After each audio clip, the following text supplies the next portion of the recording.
ระเบียบการไหว้ทุกข์ระดับชาติเป็นเวลา5 วันนับแต่วันที่ 3 ถึงวันที่ 7 เมษายน 2025เพื่อแสดงความรู้บุญคุณอันเลิศซึ้งและความอาลัยหักอันสุดซึ้งถึงสหายพลเอกคำไต่ศรีพันดรอดีตประธานคณะบริหารงานศูนย์กลางพรรคอดีตประธานประเทศแห่งสาธารณรัฐประชาธิปไตยปาตสุลาวคณะรับผิดชอบพิธีชาปนกิจศพระดับชาติออกระเบียบการไหว้ทุกข์ดังนี้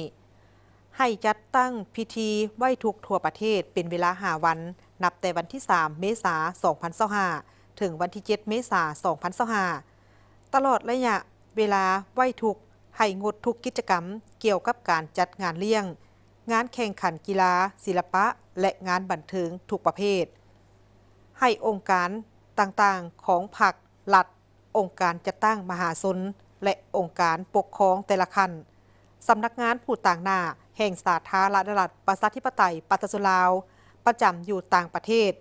เอาธงชาติและธงพรรคลงเครื่องเสานับแต่วันที่ 3 เมษายน 2025ถึงวันที่ 7 เมษายน 2025ให้สำนักงานผู้ต่างหน้าแห่งสาธารณรัฐประชาธิปไตยปาตสุลาวประจำอยู่ต่างประเทศกะเกี่ยมสถานที่จัดตั้งไว้อาลัยเปิดปึ้มไว้อาลัยอยู่สำนักงานของตนอยู่นครหลวงเวียงจันทน์จะได้จัดตั้งการเข้าคำนับศพเป็นเวลา 4 วันเริ่มแต่วันที่ 3 เมษายน 2025ถึงวันที่ 6 เมษายน 2025ในตอนเช้าเริ่มแต่เวลา 8:30 นาทีไปจนถึงเวลา 12 โมงตอนบ่ายเริ่มแต่เวลา 14 โมงถึงเวลา 17 โมงบรรดากระทรวงองค์การขั้นศูนย์กลางและนครหลวงเวียงจันทน์บรรดาแขวงองค์การจัดตั้งสังคมหัวหน่วยภาคฐานตลอดถึงพี่น้องประชาชนญาติมิตรที่อยู่ใกล้และไกลจงจัดตั้งคณะเข้าคำนับศพตามวันเวลาที่กำหนดไว้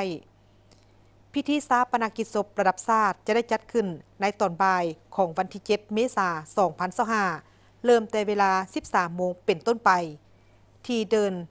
พระธาตุหลวงนครหลวงเวียงจันทน์